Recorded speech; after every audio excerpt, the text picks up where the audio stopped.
Yang terhormat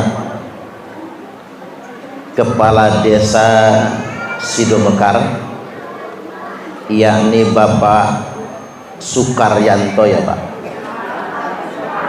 Apa? Suparyanto. Oh, Suparyanto. Kirain Sukar ya Bu ya. Kalau Sukar itu sare artinya. Suparyanto sama Suparman itu kembar lah ya, mirip-mirip gitu.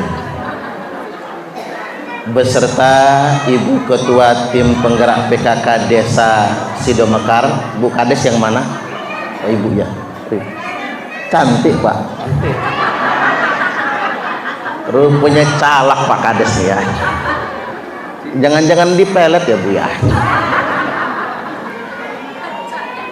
Selanjutnya aparat pemerintah Desa Sidomekar lainnya,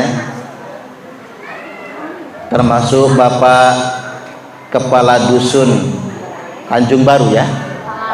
Oh, Talang Baru. Mana Pak Kadus teman? Oh, Bapak nih lah. Pak Kadus Tanjung Baru, Talang Baru. Talang lamanya di mana?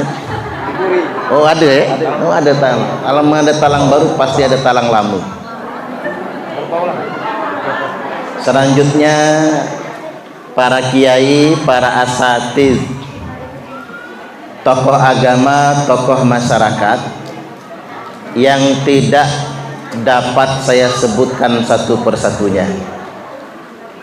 Pengurus Majelis Taklim Pengajian Akbar Desa Talang Baru, oh Desa Sidomekar, Dusun Talang Baru, yang hadir pada kesempatan kali ini, yang hijau-hijau ini kan? Lalunas belum Bu? Oh Pak Kades yang bayari. Alhamdulillah. Bapak-bapak, ibu-ibu, jamaah pengajian Akbar Desa Sidomekar sekaligus pengajian Muharram, apa kabar Bapak Ibu, sehat? Saya ini sedang kurang sehat, jadi kalau bertegak agak lama pegal. Jadi duduk di kursi ini Bapak Ibu, tadi kursinya terlalu empuk, jadi ame duduk hasil tehenak nian, busung ini tegempit dia. Ini bahasa Inggris ini ya, bahasa Inggris. Makanya cari yang kursi yang keras biar lebih rileks duduknya. Baik, yang pertama Tahadus bin Ni'mah.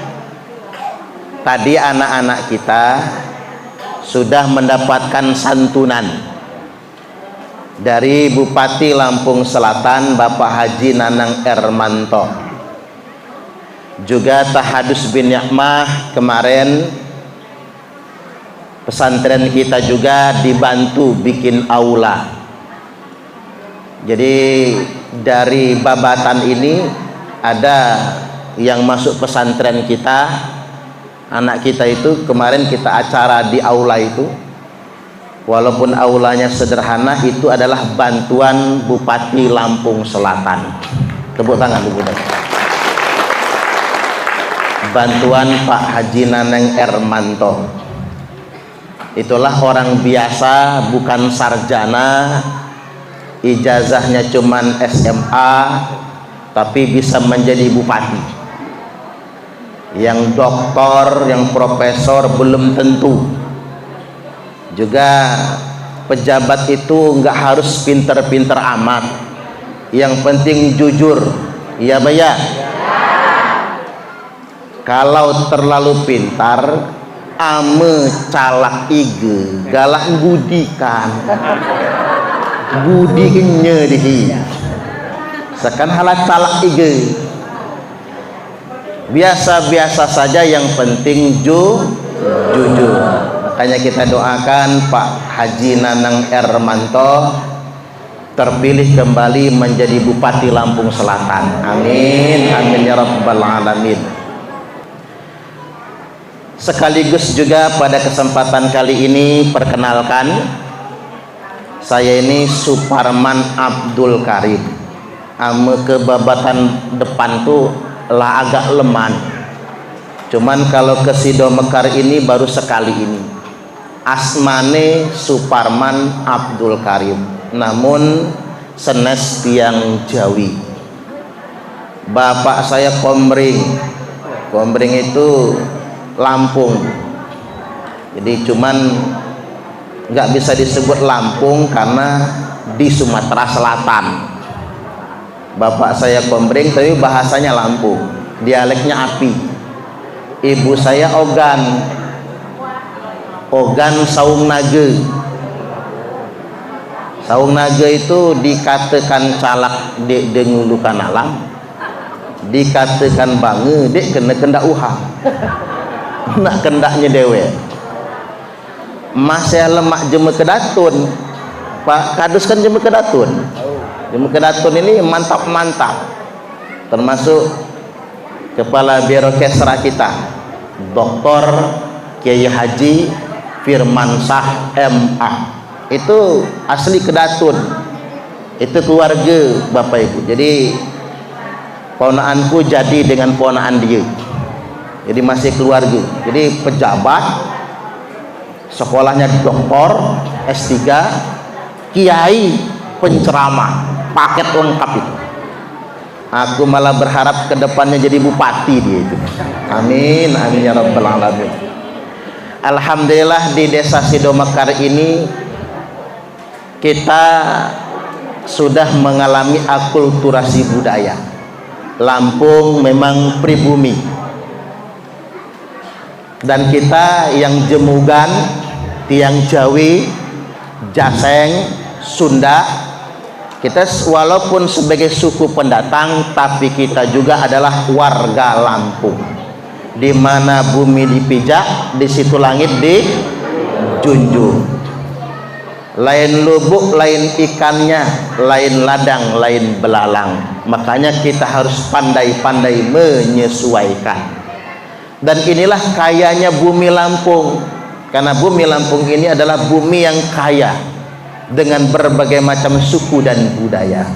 Tinggal tidak boleh ada suku yang merasa lebih istimewa dari yang lainnya. Kita sama, kita harus saling menguatkan.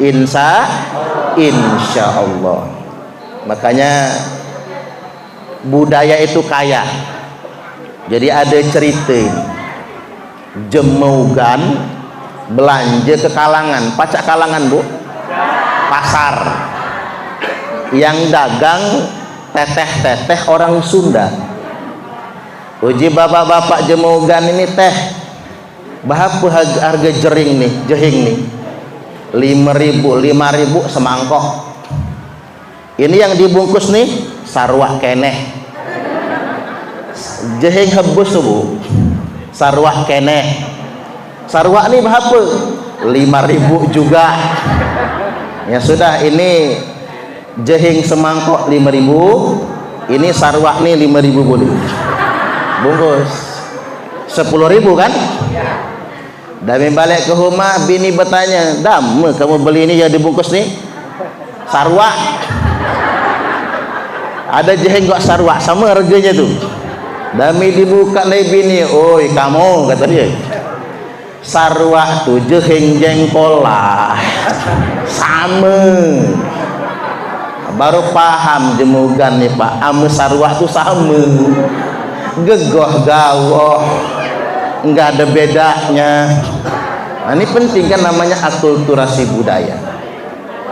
Ada pula Jemugan, bininya Jemu Jawa, nak berangkat kondangan, uji lakinya payu beguyur lah siang nih, uji bininya mau wow pas pagi pun siram. Uji lakinya payu beguyur, dia berangkat lah siang ini lah tunggu jeme pada pestaan tuh. Uji bininya, mau isu pun siram. Pikir bininya beguyur itu diguyur air. Baru paham orang Jawa kalau beguyur itu alon-alon asal kelakon. Hidup itu begitu, alon-alon asal kelakon. Yang penting tujuan tercapai, selamat, berkah, hasil maksud tercapai. Allahumma amin, amin ya rabbal alamin. Baik Bapak Ibu, saya tinggal di Waijadi Baru, Sukarame, Bandar Lampung. Kalau pesantren kita di Tanjung Laut, Desa Fajar Baru, Kecamatan Jati Agung, Lampung Selatan. Itulah mengapa pesantren kita bisa dibantu Pak Bupati, karena lokasinya di Fajar Baru, Tanjung Laut, Lampung Selatan. Jadi kalau anak-anak mau mondok, titipkan di sana. Jurusan diniyahnya ada dua.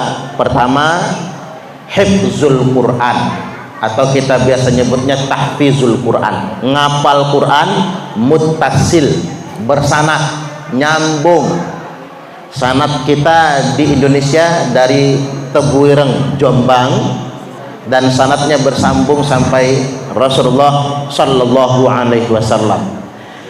Yang kedua, salafiyah kitabiah, ngaji kitab kuning. Ngaji kitab kuning itu wajib Bapak Ibu, karena ilmu diniyah itu kita bisa pelajari di kitab-kitab kuning. Mengapa jadi wajib belajar? Karena kitab kuning itu Arabnya gundul. Jadi kalau nggak belajar ilmu alat, nggak belajar nahu, tidak belajar ilmu sorok dan lain sebagainya, nggak bisa membaca kitab gundul. Amedihini, bo, amedihini, jangankan yang gundul, yang gondrong saja sare bacanya, masih salah bacanya, apalagi yang gundul kan. Itulah ngapa wajib ngaji, dan sekolahnya ada SD-nya, ada SMP-nya, ada SMK-nya. Hanya saja belajar tetap di pondok, cuman ujian nasional saja yang ke sekolah. Baik, ini sebatas perkenalan. Hari ini alhamdulillah kita sudah nyantun anak yatim.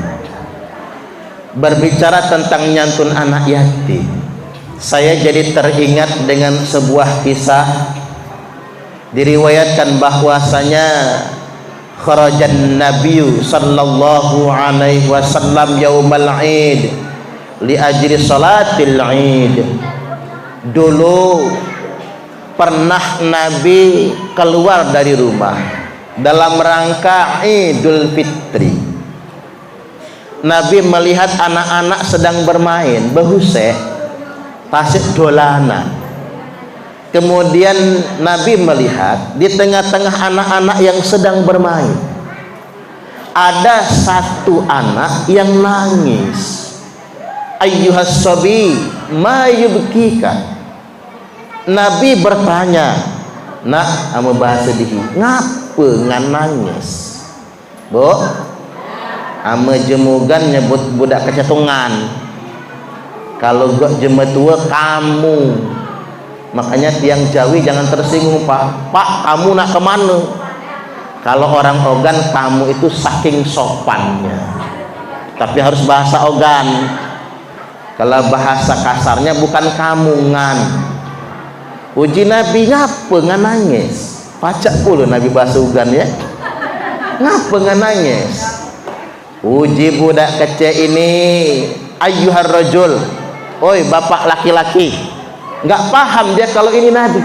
Woi bapak laki-laki, inna abi mata fi ghazawati fi ihdal ghazawati ma'a Rasulillah sallallahu alaihi wasallam. Sesungguhnya bapakku mati dalam salah satu pertempuran waktu berperang bersama Rasulullah sallallahu alaihi wasallam. Uji budak kecil ini, bakku mati di medan tempur, wa ummi tazawwajat bi ghairi abi, sedangkan ibuku kawin lagi. Ada janda nggak di sini? Halo, aneh kan janda-janda, aneh nggak? Anak yatim banyak, janda banyak tuh. Sedangkan ibuku kawin lagi. Makanya sumbang saran bu, sumbang saran. Amalah jande, ide nak bebelaki lagi. Kalau sudah janda, nggak usah kawin lagi. Setuju nggak kira-kira? Ngapa nggak setujunya dikit amat ini ya? Halo. Walaupun nggak salah pak, nggak salah. Kalau ada janda, apalagi masih muda, mau bersuami lagi nggak salah. Karena mengapa? Perempuan itu kodratnya harus bersandar. Dia sulit bertegak di kaki sendiri. Makanya perempuan selagi dia bisa mandiri, selagi dia bisa tegak di kaki sendiri, tidak akan kawin lagi. Ya Pak ya? Ya Pak ya? Tapi yang malah lemah Bapak Ibu, nggak ada yang menafkahi, ya terpaksa. Makanya saya setuju kalau nyantun anak yatim, jangan cuman yatim yang disantun, ibunya juga janda mesti disantun. Cocok atau cocok? Tapi saya cuma mengingatkan kepada Pak Suparyanto lah, Pak Kades, kalau nyantun janda ojo kiambaan loh Pak. Kalau nyantun janda itu jangan sendirian, wajib ditemani Bu Kades. Karena begini, Pak Kades kuat imannya, sekali nyantun uji janda. Makasih Pak Kades, mudah-mudahan rezeki Pak Kades berkah. Uji Pak Kades balik. Bulan depan datang lagi, terima kasih Pak Kades. Pak Kades inilah yang perhatian nih. Pak Kades cueknya dengan kami, mulai dibanding-bandingkan. Bulan depan begitu dana desa cair, datang lagi Pak Kades, ngasih agak banyak. Kata janda ini, woi Pak Kades, alangkah repot Pak Kades. Coba kalau anak saya punya bapak kayak Pak Kades, nah jadi tuh barang jadi. Makanya Bu Kades, kalau Pak Kades keliling ngasih bantuan, ikut Bu Kades. Ada agenda apapun batalkan dulu, nggak apa-apa, demi menyelamatkan Pak Kades soalnya ini. Ya sekali dua kali nggak terhirau, tiga kali jadi persoalan. Ya kembali lagi, buat janda-janda boleh kawin lagi. Bahkan janda itu dia tidak boleh dipaksa oleh walinya. Kalau anak gadis, bapaknya memilihkan calon suami, dia mesti terima. Tapi kalau janda nggak boleh. Janda nggak boleh dipaksa menikah, janda juga nggak boleh dihalangi untuk menikah lagi, nggak boleh. Dia sudah merdeka atas dirinya sendiri. Tapi balik ke kisah tadi, anak yatim ini nangis, bapakku mati, ibuku kawin lagi. Tapi dia kawin dengan laki-laki yang jahat. Dia ambil harta warisan bapakku, dia rampas rumahku, sehingganya aku si yatim terlantar begini. Kalau begitu kata Nabi, ayo kita pulang nah. Diajak ke rumah Nabi, dipakaikan baju bagus. Anak yatim ini terkejut, oi rupanya ternyata yang ngajak ini Rasulullah Sallallahu Alaihi Wasallam. Dikasih makanan yang enak, dikasih uang jajan. Kata Nabi, nah, kamu mau punya ayah Rasulullah, kamu mau punya ibu Aisyah, punya kakak perempuan Fatimah, punya paman Ali, punya adik Hasan dan Husain. Seneng anak yatim ini, diangkat anak oleh Nabi. Dia keluar bermain lagi bersama teman-temannya, riang gembira. Teman-temannya kaget, kamu tadi nangis, Kamu tadi bersedih, mengapa sekarang tidak? Kata anak yatim ini, sekarang saya sudah senang. Baju saya baru dibelikan bapakku. Loh, bukankah bapakmu sudah mati? Kata si yatim, ayah saya sekarang Rasulullah, ibu saya Aisyah, kakak perempuan saya Fatimah, paman saya Ali, adik laki-laki saya sekarang Hasan dan Husain.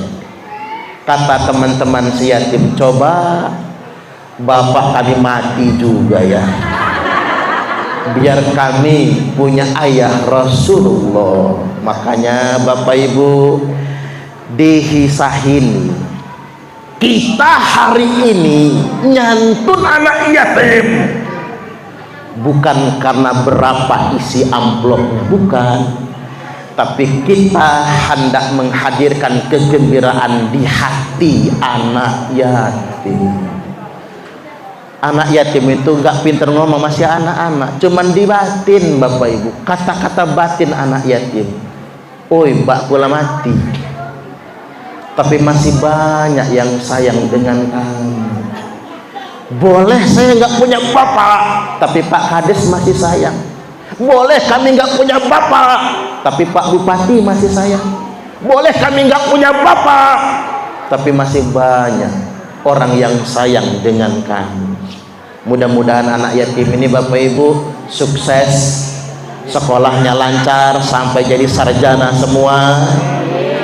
Dan Bapak Ibu yang sudah nanggung anak yatim, nyantun anak yatim, rezekinya lancar semua, barokah semua, selamat dunia sampai akhirat nantinya. Allahumma amin, amin ya rabbal alamin.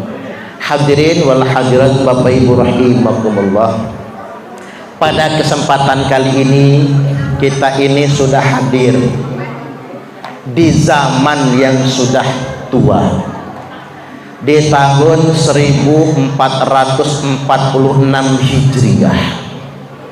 Zaman sudah tua, pergantian tahun adalah peringatan umur kita semakin berkurang.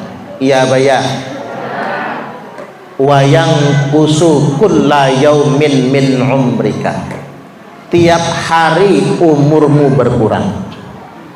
Wayang kusu kulla sahrin min umrika, tiap bulan umurmu berkurang. Wayang kusu kulla sanatin min umrika, tiap tahun umur berkurang.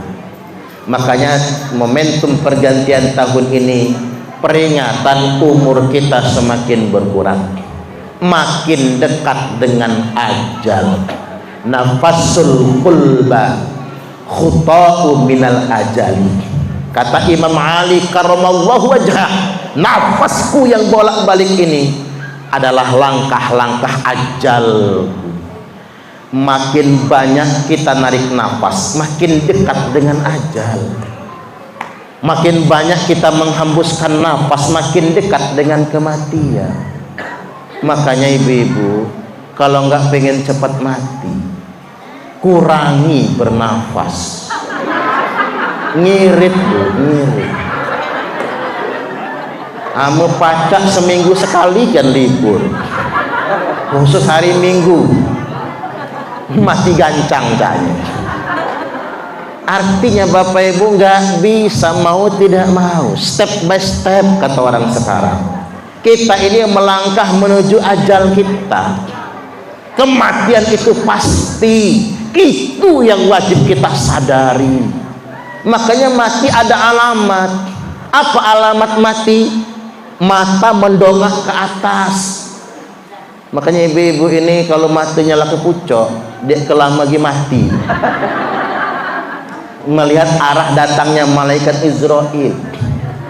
Telapak keting, telapak kakilah melengkung begini.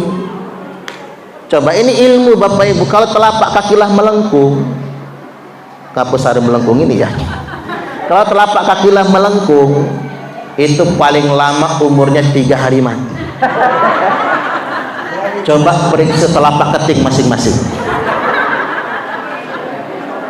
Terus tulang belakang, ini kata jemugan ilmu tumbuk namanya ini. Ilmu tumbuk, ilmu tua ini Bapak ini. Tulang belakang itu rata. Kalau kata Jawa apa, lepek. Lepek. Jadi terlentang di lantai, nyatu dengan keramik. Selipkan telapak tangan, nggak bisa nyelip lagi. Kalau orang masih panjang umur, tegak tapi melengkung tulang belakang itu. Tapi kalau sudah rata, lepek, duduk pun mesti cari senderan. Coba lihat yang nyender-nyender itu, Pak.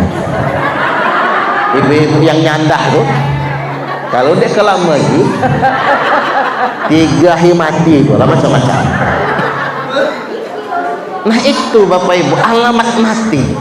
Mengapa oleh Allah dikasih alamat mati? Agar kita siap-siap. Memang hidup di dunia ini cuman sementara. Bahkan begini, usia umat Nabi itu di usia 56 sampai 63 mati.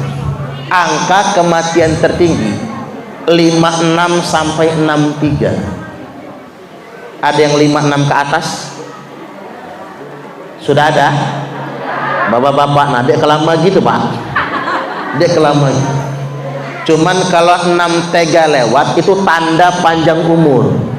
63 sampai 70 tanda panjang umur. 70 sampai 77, angka 77 ini belum mati. Malaikat Israel lupa.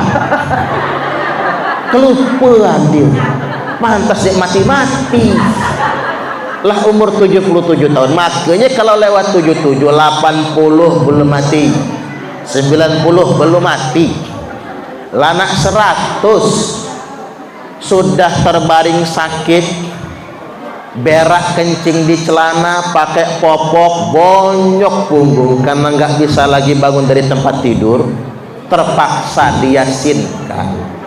Habis diyasinkan besok mati.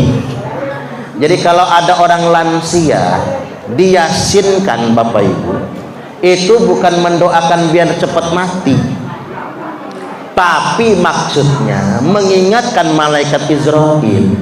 Kalau lupa, uji Israel, lupa anakku, untuk kamu ingatkan dia.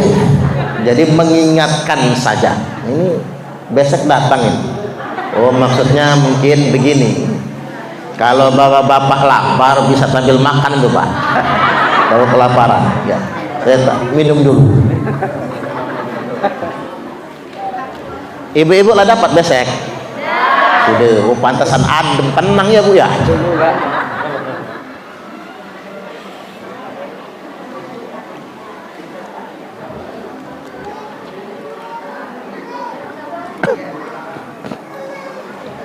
Jadi balik lagi, ayo kita insafi, kita semua pasti akan mati. Ibu-ibu yang belum tobat, bapak-bapak yang belum insaf, kapan lagi? Inilah waktu, mumpung masih hidup.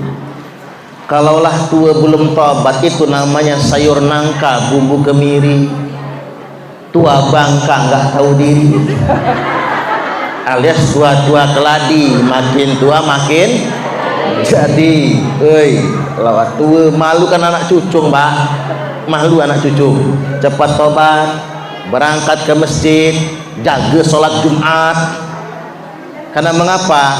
Dunia cuma sementara, akhirat yang kekal abadi selama-lamanya. Semoga kita semua selamat, Allahumma amin. Nah karena zaman sudah tua, apa ciri-ciri zaman sudah tua? Satu kata Nabi, taksul ghibah, gibah ngerumpi sudah jadi kebiasaan. Ngerumpi itu ame bahasa ugan apa? Ngupat. Taksul ghibah, ngupat jadi kebiasaan, ngerumpi jadi kebudayaan. Ibu-ibu suka ngerumpi? Galak ngupat? Dek. Suka sih enggak, cuman hobi. Kalau sudah ngerumpi seru bukan main. Tapi ngapalah ibu-ibu ini kalau ngomongkan jemu, bibirnya sampai keriting. Ame bahasa bukan jelunget, keriting jelunget. Ekspresinya kena banget, matanya sampai melotot, mendelik, kena banget. Kadang-kadang kita lupa yang namanya ngerumpi itu tidak hanya bicara tentang aib yang buruk-buruk pada umumnya, tapi nyinyir, pacak nyinyir bu, nyinyir pun termasuk. Ngomongkan kancenya dewek, kerudung gak baju dia di matching, kerudung pink bajunya hitam misalnya, tapi matching gue matching. Karena ngapa? Hitam bajunya, ininya pink, kerudungnya pink. Apa aja jadi bahan. Orang beli mobil, paling juga nyicil. Semua jadi bahan, tuh nyinyir namanya. Nah biasanya orang Indonesia ini paling pinter nyinyir orang hajatan. Makanya kata jemugan, besar hajat besar upah. Makin besar hajatan, makin gede omongan. Kalau hajatan nyembelih kambing, omongan segede kambing. Kalau hajatan nyembelih kebo, hebau, cerita jeme, ngupat jemu, omongan jeme segede hebau. Sebesar hebau itulah. Besar hajat, besar upah. Kinilah umat-umat ini aman balik nih panggilan, kondangan, hajatan. Apa kata umat-umat? Masakannya anyep galih, ngatik hasil. Sadis semua ibu-ibu ini. Dek kelemah nian bu, amun anak kejemu banyak. Dek kelemah nian. Namanya masakin orang banyak pak. Kalau mau makan enak datang ke rumah makan, pergi ke restoran. Namanya orang hajatan. Kadang-kadang yang jadi korban tuh empe-empe.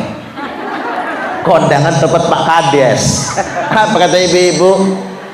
Empe-empenya lemak makannya, cuman 4,5 jam lah habis. Pisit nih yang Pak Kades. Pak Kades dipisit-pisit kan. Pak Kades nganeng, mah itu dia menhajat empe-empe hala dikit ige. Banyak kan juga. Pak Kades masan empe-empe banyak, cukanya simbir. Engke dia habis. Maka engke dia dikatakan, diceritakan umat-umat ini. Tapi apa kata ibu-ibu, sudah hajatan pada Pak Kadus, empe-empeknya banyak, dari pagi siang pang ke gisok dia habis, cuman ngatik hasil. Empe-empeknya cuman acing, sedangkan cukenya cuman campur gula saja, gula bang, ngasih hasil sama sekali. Tambah sadis omongan ibu-ibu. Akhirnya yang berikutnya hajatan, mikir amemah itu di hajatan pesan empek-empek yang paling ilok di Palembang, pesan agak mahal, engke murah, engke dia diomongkan. Apa kata ibu-ibu? Iya sih, empek-empeknya enak, cukanya mantap, dari pagi sampai sore nggak habis-habis. Tapi yang nunggui pondokannya itu belak terus, melotot. Lo diikhlas aman diambil. Oi bu, bukan belak, emang belok dari sononya. Pacak pula yang hajat itu cakah yang melotot tuh ya, belak-belok tuh. Nah kita ini semua jadi omongan. Hati-hati dengan nyinyir. Kakaknya nyinyir gibah. Ingat, wal ghaibatu asyaddu minaz zina. Gibah itu lebih kejam daripada perzinahan. Loh rumusnya dari mana? Begini rumusnya Bapak Ibu. Kalau jema berzina, kalau orang berzina hari ini dia berzina, besok tobat dia, nyesel, berjanji tidak akan mengulanginya lagi. taubat dengan taubat nasuha, Allah terima taubatnya. Itu kalau orang berzina. Tapi jangan dicoba, Pak. Kalau bapaknya tater motor pergi ke Panjang, ke pemandangan, nah cukah. Kalau cukah, kalau kata jemaah Lampung sampai di sana, apalagi minum obat kuat, Pak, mati. Apa? Mati kak bangi. Mati di atas perut, Bapak Ibu. Jangan macam-macam, suhul khotimah. Jangan dicoba. Tapi begitulah orang berzina, dosa kepada Allah. Kalau dia bertobat, Allah Maha Penerima taubat. Tapi ingat, kalau kita ngegosip, kalau kita ngerumpi, tidak akan diterima taubatnya, belum akan diampuni dosa-dosanya sebelum dia minta maaf dengan yang digosipi. Nah, lu ibu-ibu habis ngerumpi ngupatkan Bu Kades, hari ini besok harus minta maaf. Nah ngatu kenyo itu mak mandi. Gimana cara menyampaikannya Bapak Ibu? Ada kesungkanan ewuh mak ewuh. Makanya hati-hati, jangan suka ngerumpi. Bedaklah, stop. Aib orang jangan disebar-sebar. Man ayyara akhul muslim lam yamut hatta yakmalah. Barang siapa yang mensiar-siarkan, menyebar-nyebarkan aib saudara muslimnya, tidak akan mati dia sebelum dia merasakan malu yang serupa, sebelum dia mengerjakan aib itu dan dia merasakan malu yang serupa. Ada ibu-ibu nangis, Ustaz, aku nih galak nian ngupat tuh. Kalau seminggu saja dia ngupat ngerumpi demam. Ada loh Bu, seminggu nggak ngerumpi demam, menggigil. Gimana sih caranya biar berhenti ngerumpi? Gampang Bu, kata saya. Kalau ibu potongan orang yang hobi ngerumpi, hobi ngupat, silahkan ngerumpi sepuas-puasnya. Daripada demam kan, daripada sakit, silahkan ngerumpi sepuas-puasnya, ngegosip sepuas-puasnya, tapi jangan ngajak kawan. Halah bekanci, ngomong dewe, ngomong sendiri. Masuk kamar, nguci pintu, bekace lah situ. Bercermin, ngerumpi sepuas-puasnya. Ini pun dari anaknya, woi lagi lemah, gila namanya.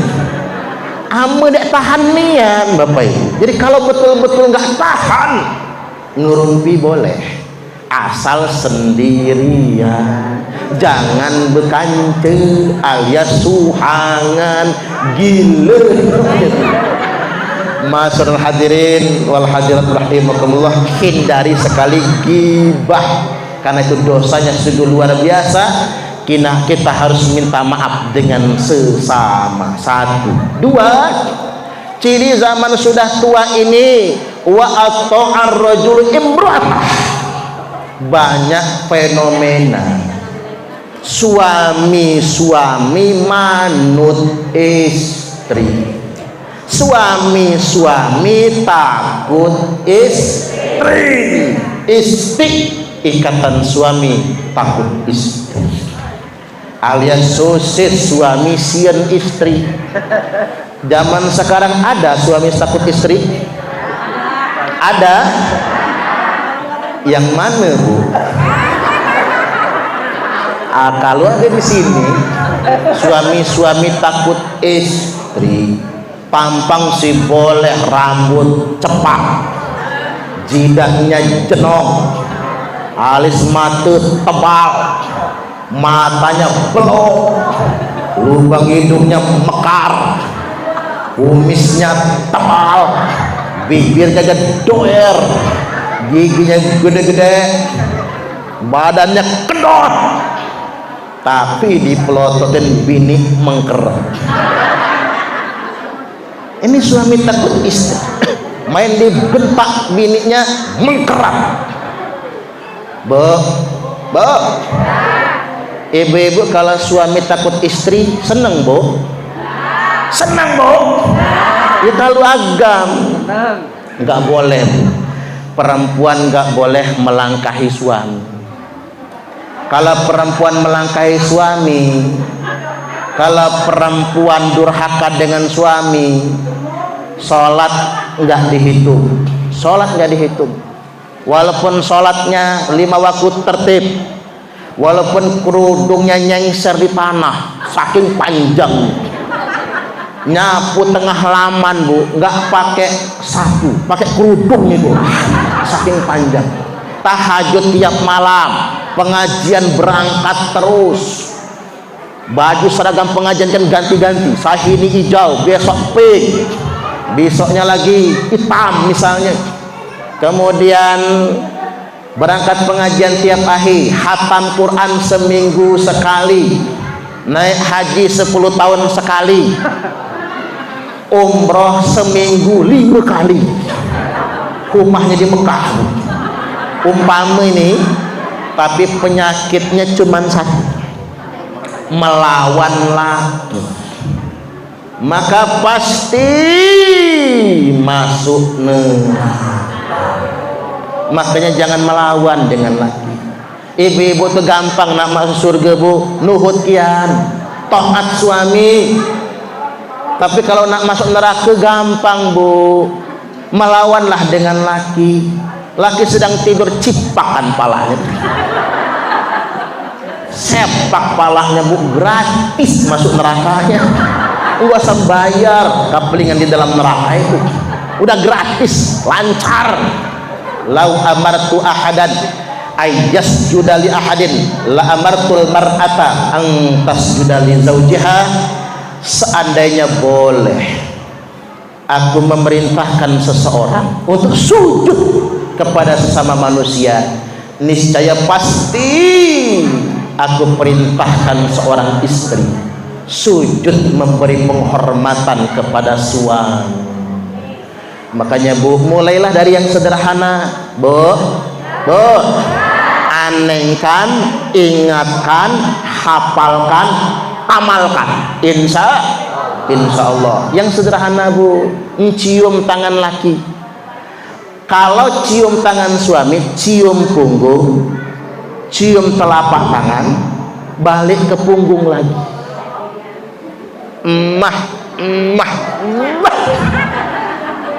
Bu Hades, siap di rumah nanti langsung praktek.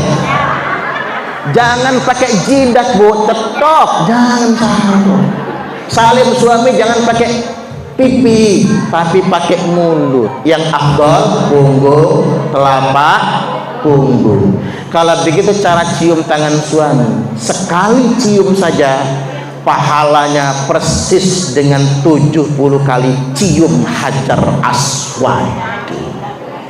Alhamdulillah. Apalagi lakinya hitam, lo duit wali, persis Hajar Aswad. Makanya kalau ibu-ibu masih ada anak gadis, kasih tahu anak gadisnya jangan cari yang kuning, nah, jangan cari suami yang coklat, jangan yang putih hitam sekali ya, biar nggak pasti Hajar Aswad. Jadi kalau cuman ketaatan gampang perempuan cari pahala. Ibu-ibu nyuci baju, dari setiap helai baju suami yang dicuci, bu, ibu ini nyuci pakai apa? Mesin cuci bukan? Tangan. Alhamdulillah khusus baju suami cuci pakai tangan. Dari setiap baju yang ibu-ibu cuci, ibu-ibu akan mendapatkan 1000 pahala, dicabut 2000 dosa. Makanya bu, kalau habis bikin dosa nyuci bajulah bersegala, yang bersih cuci lagi. Tanya lakinya, "Pah, apa? Kolornya mana, Pak?" "Ya gua pakai lah." Lepas Pak. Kirain mau ngajak apaan, nyuci kolor dia. Jadi kalau cuman bicara tentang ketaatan, perempuan sangat gampang mendapatkan surganya Allah. Tapi ingat Pak, kita nggak boleh hanya menghakimi ibu-ibu. Saya juga ingin mengingatkan kepada bapak-bapak, akmalul mu'minina imanan ahsanuhum khuluqa. Orang mukmin yang paling sempurna imannya adalah yang paling baik akhlaknya. Wa khiyarukum khiyarukum linisaihim khuluqa. Dan laki-laki terbaik dari kalian semua adalah yang paling baik dengan istrinya. Cocok atau cocok? Bu, bapak-bapak ini baik, Bu? Yang serempak jawab tuh. Bapak-bapak ini baik? Mantap. Ibu-ibu pandai menutupi aib suaminya. Sebetulnya nggak pengen ngomong baik itu, Pak. Ngomongnya jelek aja pengennya. Laki-laki yang paling baik memperlakukan istrinya. Makanya begini, Bu. Kalau saya ramah dengan ibu-ibu wajar dong, kan saya penceramah. Penceramah nggak ramah, nggak diundang orang, ya Pak ya. Lagi undang Parman itu ceramah marah pula gaul. Coba kalau saya ceramah tak marahin ibu-ibu ini, pasti nggak ngundang lagi kan? Karena galak. Penceramah ramah wajar karena minta diundang. Caleg ramah wajar karena minta dipilih. Sekarang ada caleg nggak? Payah caleg nih. Amanah pemilu hadir dia. Sudah pemilu dia hadir lagi. Maaf kalau ada caleg ya, mahi-mahi yang nyalek gitu. Balik lagi Bapak Ibu, caleg sudah berlalu ya, pemilu sudah selesai.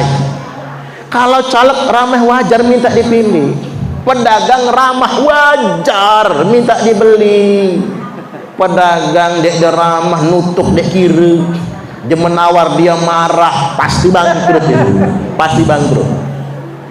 Bahkan begini, pantangan Bapak Ibu nulis kalau ada warung atau toko, pantangan nulis dilarang ngebon, pantangan itu gak akan lancar rezekinya kalau ditulis dilarang ngebon. Aku bertanya, pernah ke Indomaret, pernah ke Alfamaret, kira-kira boleh tidak ngutang di Indomaret? Kata orang Indomaret, lah stres umak sih kok nih, nggak boleh kan? Tapi Indomaret tidak pernah nulis dilarang ngebon. Karena ngapa? Kalau kita tulis toko kita dilarang ngutang, dilarang ngebon, berarti kita nggak welcome, kita nggak bersahabat dengan orang yang datang. Kalaupun memang orang nggak boleh ngutang, nggak perlu ditulis. Katakan saja, Pak, Bu, kalau Bapak Ibu ngutang, itulah modalnya. Gimana mau muter? Tapi nggak perlu ditulis. Karena ngapa? Penting yang namanya keramahan. Tapi Bapak Ibu, kalau pedagang ramah itu wajar. Yang lebih luar biasa kalau suami ramah dengan istri, itu yang luar biasa. Mama merikirin mama enten apa papa, mama tersik membersihkan teletong umpama ada damu papa jemukan pakai papa kan, halah gua jemu dulu umak gua galu. Ada apa papa? Sini kudai mama. Datang duduk mama. Begitu istri duduk Pak, rogoh kantong. Ambil duit 15 juta. Banting, agak empaskan dikit. Jerger. Duit apa ini papa? Ini duit belanja mama. Buat beli beras, bayar token listrik, cicilan kulkas, cicilan seragam pengajian, cicilan Tupperware, cicilan motor. Kira-kira cukup mama? Cukup papa. Malah besise yonek turah. Kalau ada sisaan ambil simpan sama mama. Alhamdulillah bini ngekep duit 15 juta Pak. Nak masuk ke kamar, kata istri, kata suami, kelekudai mama. Ada apa lagi papa? Rogoh kantong kiri Pak, banting lagi 15 juta. Jeleger. Ini uang apa lagi papa? Ini bonus untuk mama. Agak drama deh ngapu Pak. Capek mama masak, capek mamah ngurusin anak, capek mamah ngangkang alias melumah. Ini bonus 15 juta 15 juta uang belanja, 15 juta bonusnya 30 juta. Mau nggak Bu? Mimpi ke judul langit lah Bu. Awang menati dengan apa Pak? Amengati. Apalagi jemugan ini istri yang paling nerimo sedunia internasional.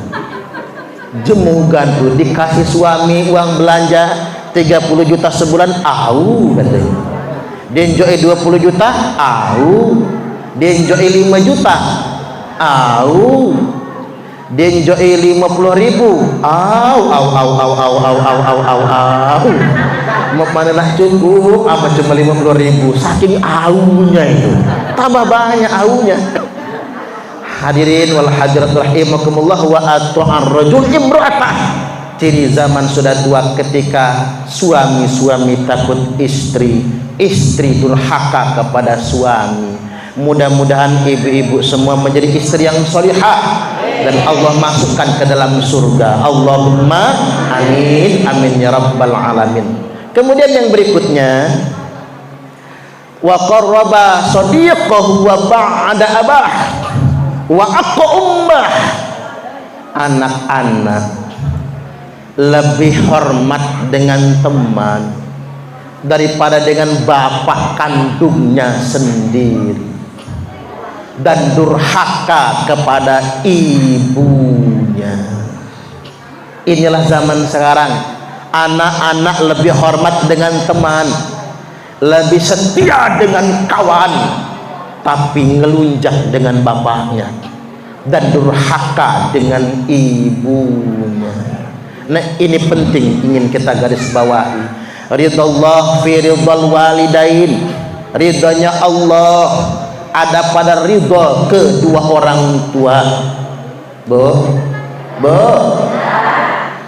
Pernah melihat Allah tersenyum? Pernahkah melihat Tuhan tertawa? Enggak mungkin kan Tuhan tertawa dan tersenyum, serem Bu. Tapi kata orang bijak, kalau Anda ingin melihat Allah tertawa, kalau Anda ingin melihat Tuhan tersenyum, buatlah orang tuamu tertawa dan tersenyum.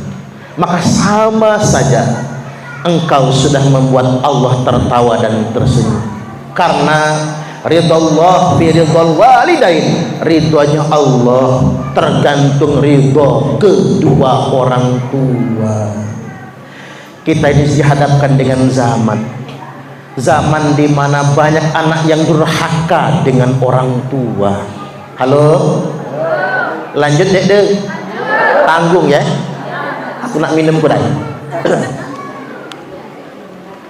Saya ini Bapak Ibu kalau ceramah itu tidak pernah minum kecuali selesai. Cuman karena lagi kurang sehat, makanya nak minum terus, nyangkut. Bismillah.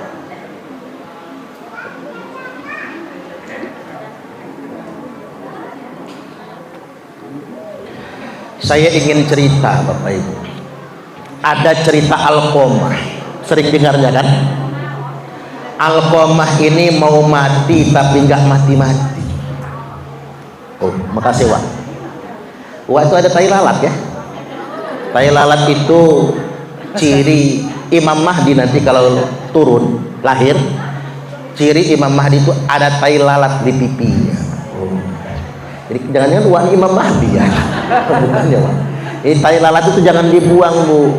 Andeng-andeng itu tanda kemanisan, manis artinya. Balik lagi, Alqamah ini mau mati tapi nggak mati-mati. Lah ditalkin Nabi, talkin sekali nggak mempan, talkin dua kali nggak mempan, sampai 3 kali. Kemudian Nabi bertanya, aina mru'atah, bininya mana? Keluar bininya. Kata Nabi, Bu, apa dosa suami ibu? Kok susah betul matinya? Kata istrinya, setahu saya ya Rasulullah, suami saya ini kalau sholat berjamaah ke masjid di shop yang pertama paling depan, di belakang Rasul. Berangkat jihad paling depan, sedekah paling rajin. Kata Nabi, orang segini baiknya kok payah betul matinya. Kata istrinya, jangan-jangan ibunya yang belum memaafkan kesalahannya. Oi, kata Nabi, ngomong dari tadi kamu loh. Bilal, sini kunai Bilal ni. Ngapa ya Rasul? Susul ndok hai ni. Kondang sini. Disusul. Dami disusul, uji Nabi, basugan Nabi ni. Ini benar anak ibu? Benar ya Rasul. Ini Alqamah nak mati, Bu. Maafkanlah. Ame ibu dia maaf. Ini kalau saya pakai bahasa Ogan ngerti ya? Yang bukan Ogan ngerti? Enggak ngerti? Oh, ada yang bahasa Indonesia berarti. Halah Ogan galuk. Ini benar anak ibu, benar ya Rasul. Ini Alqamah mau mati. Tolong maafkan kesalahan Alqamah. Kalau ibu nggak maafkan, nggak bakal mati Alqamah. Apa jawab ibunya? Demi Allah dan Rasulnya, saya belum bisa memaafkan Alqamah. Bu, kata Nabi, ini kan anak ibu. Ibu yang mengandung, ibu yang melahirkan, ibu yang membesarkan. Masa tega nggak memaafkan anaknya sendiri? Apa jawab ibunya? Justru itu ya Rasulullah, saya yang capek mengandungnya, saya yang sakit ketika melahirkannya, saya yang lelah menyusui dan membesarkannya. Tapi saya belum bisa memaafkan Alqamah. Emang apa sih Bu saya salahnya Alqamah ini? Kata ibunya, bagaimana saya akan memaafkannya ya Rasul? Alqamah ini tega-teganya memisahkan saya dari rumahnya hanya gara-gara dia terlalu sayang dengan bininya. Ui, ternyata bininya Alqamah ini model mantu yang gak suka mertua. Zaman sekarang ada mantu yang gak suka mertua? Yang mana? Yang mana? Kita lihat dulu rainya kayak apa itu. Gak suka sama mertua. Mertua makan banyak dipelototin, makan banyak dari beras enggak. Malah ngebatin kapan matinya orang tua satu ini. Mantu yang gak suka mertua. Oh ibu, kalau begitu kata Nabi, saya maklum. Sudah ibu tenang saja, ibu berdoa saja. Bilal, ajak yang lain, kumpulkan kayu bakar. Kumpulkan kayu bakar, puntung kawu. Kumpulkan kayu bakar, dinyalakan api gede-gede kayak api unggun. Kata Nabi, izin ya Bu, Alqamah mau kami bakar. Kalau nggak dibakar sampai kiamat nggak mati Alqamah. Kasihan dia tersiksa kayak gini terus, tinggal kulit sama tulang. Ada yang jinjing kakinya, ada yang jinjing tangannya, dibawa ke api, diayun-ayunkan, tinggal sedetik lagi dilemparkan.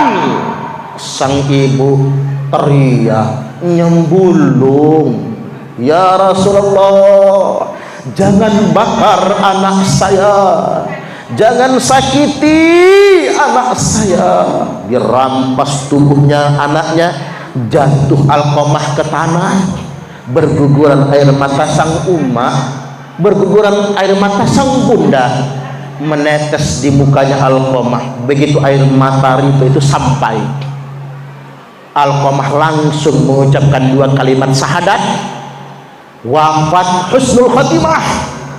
Langsung diurus jenazahnya, lalu dibawa ke makam. Selesai di makam, Nabi bersabda, Alqamah masuk surga. Tapi bukan karena hajinya, bukan karena jihadnya, bukan karena puasanya, bukan karena sholatnya. Alqamah masuk surga gara-gara maaf ibunya. Luar biasa.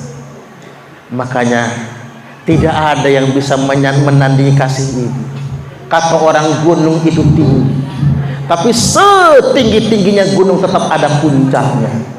Lautan itu luas sekali, tapi seluas-luasnya lautan tetap ada tepinya. Namun kasih ibu tidak akan pernah berpuncak. kasih ibu tidak akan pernah bertepi.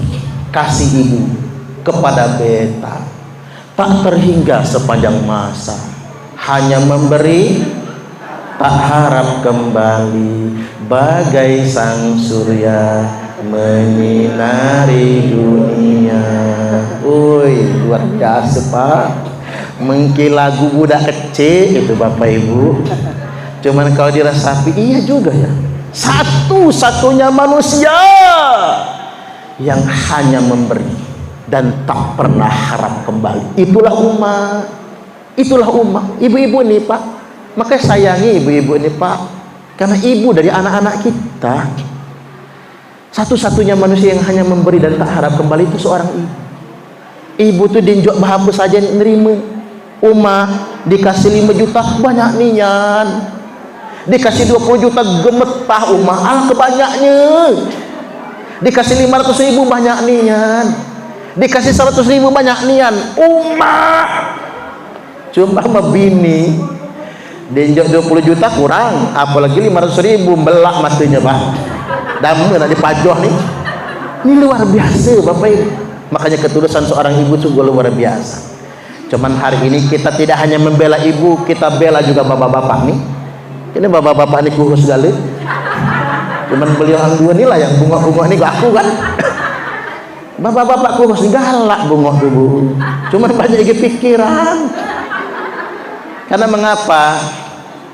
Cintanya seorang ibu bisa disadari oleh seorang anak sejak anak itu di dalam kandungan, dikandung, dikekang. Tapi cinta seorang ayah belum tentu disadari oleh semua anak. Ini Bapak Ibu, ayah itu tidak akan pernah mengeluh kepada siapapun, termasuk kepada istri. Beda sama ibu-ibu. Ibu-ibu ini keluar rumah dewek mengundang motor pecah ban, yang ditelepon laki, Pak, ban pecah motor. Apa urusannya sama suami? Mestinya ketambal ban kan begitu. Tapi suami bu keluar rumah pecah ban nggak lapor istri, nggak pernah lapor istri. Nggak punya duit nggak lapor istri. Ditempelin orang nggak lapor istri.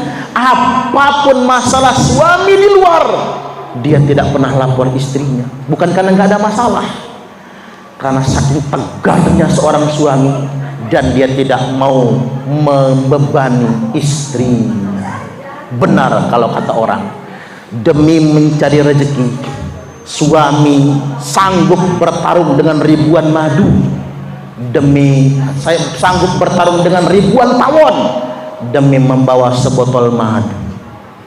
Tapi seorang suami nggak berani menghadapi istri demi membawa seorang madu. Betul nggak kira-kira? Ya iyalah, perang dunia ketiga melayang piring, jangan macam-macam. Nah ini buat ibu-ibu yang muda-muda, ini buat anak-anak muda yang masih punya ayah, dengarkan ini kisah nyata. Di ceritanya begini, anak nelpon ibunya, "Mak, apa kabar?" Kata ibunya, "Sehat nduk. Nduk, sini bapakmu meriang tiang Jawi niki. Bapakmu meriang, tolong ditengok. Nanti ya mak, tak telepon suami dulu minta izin." Tuh istri solehah, walaupun nengok suami, walaupun nengok laki, izin suami. Telepon suami ke kantor, "Pak, bapak meriang, bolehkah saya nengok bapak?" Kata si suami, "Sudah, berangkat. Bilang sama mama sama bapak, nanti saya nyusul habis pulang kantor." Tuh mantu soleha, mantu soleh. Mantu soleh itu istrinya pengen nengok orang tua, dikasih. Jangan sampai dihalang-halangi. Silahkan nengok, nanti saya susul. Sampai rumah orang tua, "Mana bapak mak?" "Tuh di dalam, tapi jangan diganggu lah, masih tidur. Udah duduk sini aja dulu." "Nduk, kalau bisa pijiti bapakmu." Apa kata si enduk ini? "Nggak biasa mah, ya namanya anak ya bu, dari kecil nggak dekat bapaknya. Bapaknya dinas merantau terus, jadi jauh, sungkan mijitin bapak tadi." "Ya sudah, kalau kamu nggak mau, kamu lihat itu boneka di lemari." "Loh itu boneka saya masih kecil." "Itu kenang-kenangan do. Bapakmu meriang, Mama kasih duit sebelum berangkat kerja buat beli obat. Pulang kerja bukannya beli obat, malah beli boneka. Pak marahi bapakmu, Pak malah kok beli boneka. Apa kata bapakmu? Mesak nih anak kita, dari kemarin nangis pengen boneka Barbie. Tuh seorang ayah. Ayah itu paling pantang, tampak tak berdaya di hadapan anaknya.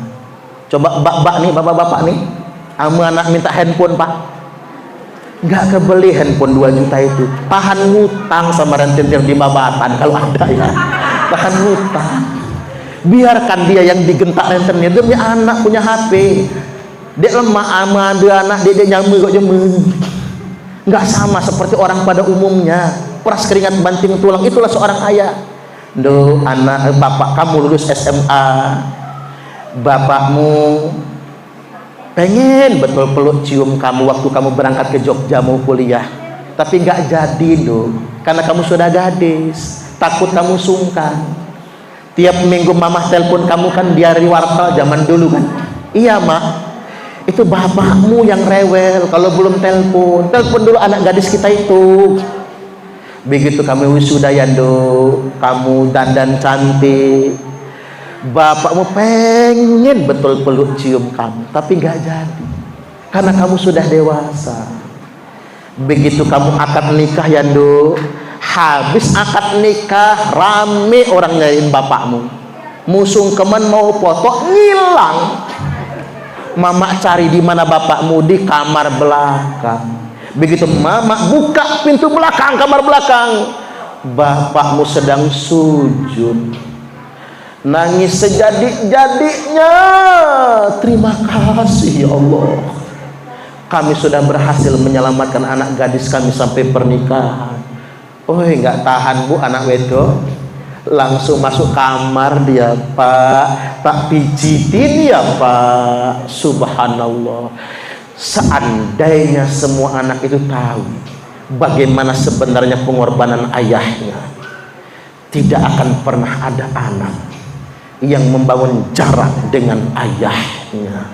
Pasti dia sangat ingin dekat dengan ayahnya. Makanya mumpung masih ada ayah, jangan sia-siakan kesempatan yang ada.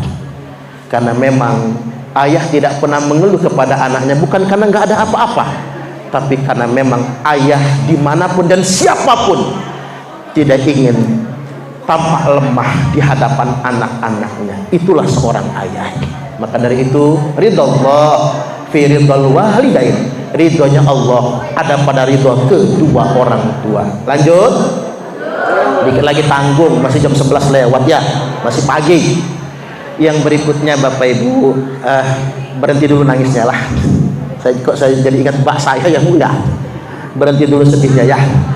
Yang berikutnya saya ingin ingatkan pada kesempatan kali ini, nanti akan tiba suatu masa di mana kathirun su'aluhu wa qalilun mu'tuhu.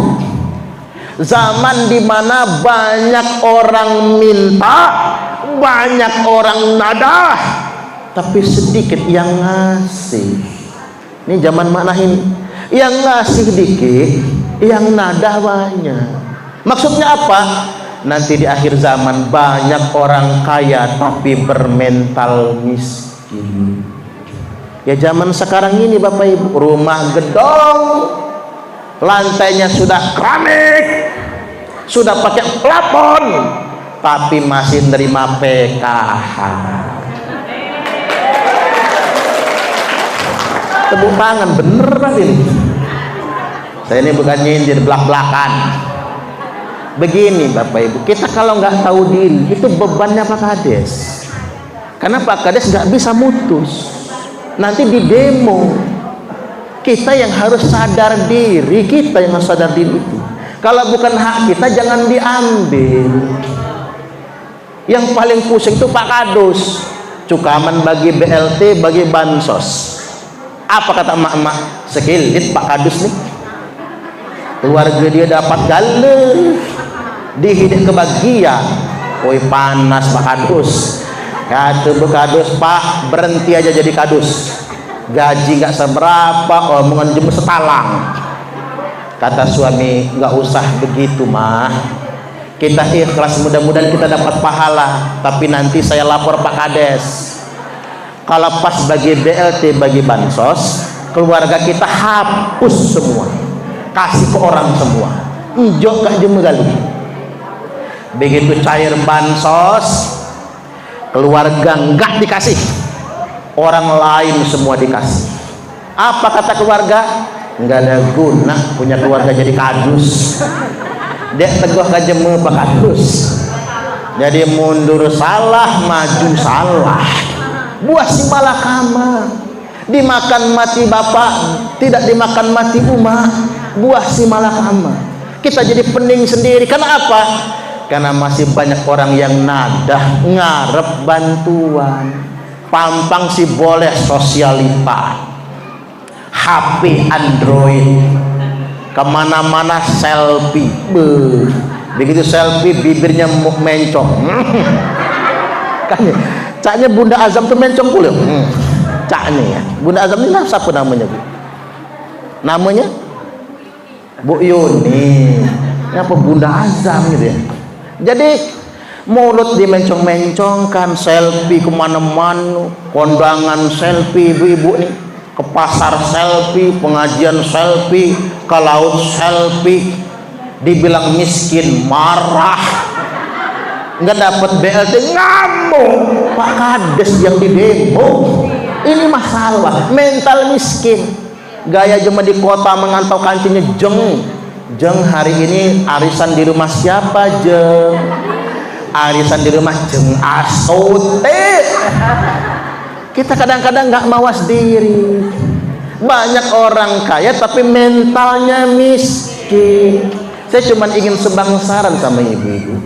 Kita ini tidak urung dapat rezeki dari Allah, nggak urung dapat rezeki walaupun nggak dapat bantuan pemerintah. Cocok atau cocok? Jadi kalau nggak dapat bansos, nggak dapat BLT, oh berarti kita orang kaya, gitu dong. Jangan bermental miskin. Kalau bisa Pak Kades nanti begitu bagi BLT, bagi bansos, warga Sidomekar ya, warga desa Sidomekar menyatakan, maaf Pak Kades, kami menolak bantuan. Kenapa kata Pak Kades? Karena kami sudah kaya Pak Kades. Itu uangnya lebih baik buat ngalusin jalan yang hancur ini Pak Kades. Cocok ada cocok, tepuk tangan. Apa susahnya Bu bermental kaya?